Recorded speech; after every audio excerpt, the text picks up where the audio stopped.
ابھی ایک بیان آیا علامہ البانی کے بارے میں کہ صاحب علامہ البانی کی تحقیق بہت مضبوط نہیں ہے، علامہ البانی کے صحیح کہہ دینے سے کوئی حدیث صحیح نہیں ہو جاتی، علامہ البانی کے ضعیف کہہ دینے سے کوئی حدیث ضعیف نہیں ہو جاتی۔ تمہیں پتہ بھی ہے علامہ البانی کون ہے؟ علامہ البانی وہ عالم ہے کہ اس دور کے بہت بڑے عالم علامہ عبدالعزیز ابن باز رحمۃ اللہ علیہ کہتے ہیں کہ میں نے اس آسمان کے نیچے اپنی زندگی میں علامہ البانی سے بڑا حدیث کا عالم نہیں دیکھا۔ علامہ البانی کوئی معمولی عالم نہیں ہے، چند کتابیں پڑھ کے وہ عالم نہیں بن گئے۔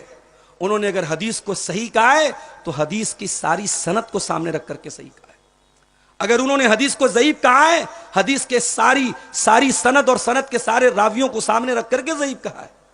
اور ایسا نہیں ہے کہ علامہ البانی کو ہم معصوم مانتے ہیں، غلطیاں ان سے بھی ہوئی ہیں، چوک ان سے بھی ہوئی ہے، بہت سارے مسائل میں ہم اہل حدیث علامہ البانی کی بات کو نہیں مانتے۔ میں ایک مثال دوں آپ کو، علامہ البانی کا کہنا تھا کہ اعتکاف دنیا میں صرف 3 مسجد میں ہو سکتا ہے، دنیا میں اعتکاف صرف 3 مسجد میں ہو سکتا ہے، ایک خانہ کعبہ میں مسجد حرام میں، ایک مسجد نبوی میں، اور ایک بیت المقدس میں مسجد اقصی میں، صرف 3 مسجدوں میں اعتکاف ہو سکتا ہے۔ ان کی دلیل کیا تھی؟ دلیل ہے اللہ کے رسول کی حدیث لا اعتکاف الا فی 3 مساجد، کہ اعتکاف نہیں کرنا ہے مگر 3 مسجد میں، اور حدیث صحیح ہے۔ لیکن ہم اہل حدیث علامہ البانی کی اس بات سے متفق نہیں ہیں۔ ہم یہ مانتے ہیں کہ جس مسجد میں جمعہ کی نماز ہو رہی ہے، جماعت کی نماز ہو رہی ہے، اس میں اعتکاف ہو سکتا ہے۔ اور اس حدیث کا مطلب کیا ہے؟ اس حدیث کا مطلب یہ ہے کہ جو ثواب ان 3 مسجدوں میں اعتکاف کا ملے گا وہ کسی اور مسجد میں نہیں ملے گا۔ تو علامہ البانی کی بات سے ہم نے اختلاف کیا۔ علامہ البانی جہری نماز میں امام کے پیچھے سورہ فاتحہ پڑھنے کے قائل نہیں تھے۔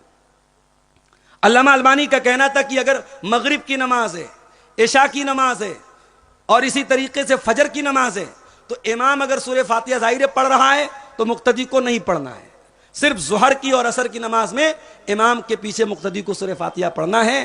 علامہ البانی کی اس بات سے بھی ہم اختلاف کرتے ہیں، جماعت اہل حدیث کے علماء نے اختلاف کیا ہے، اور ہمارا کہنا یہ ہے، اہل حدیث علماء کا کہنا یہ ہے کہ اللہ کے نبی نے جب یہ فرما دیا لا صلاۃ الا بفاتحۃ الکتاب، بغیر سورہ فاتحہ کے کوئی نماز نہیں ہوتی، تو چاہے وہ جہری نماز ہو چاہے وہ سری نماز ہو، ہر نماز میں سورہ فاتحہ پڑھنا ہے۔ تو علامہ البانی کی تحقیق سے ہم نے اختلاف کیا ہے میرے بھائیوں، ہم ان کو معصوم نہیں مانتے، مگر اس کا مطلب یہ نہیں کہ ان کو کوئی کچھ بھی کہہ دے ہم برداشت کر لیں گے۔ تو میں اپنے نوجوان ساتھیوں سے ایک بات کہنا چاہتا ہوں کہ آپ اپنے منہج کو پہچانو، اپنے راستے کو پہچانو۔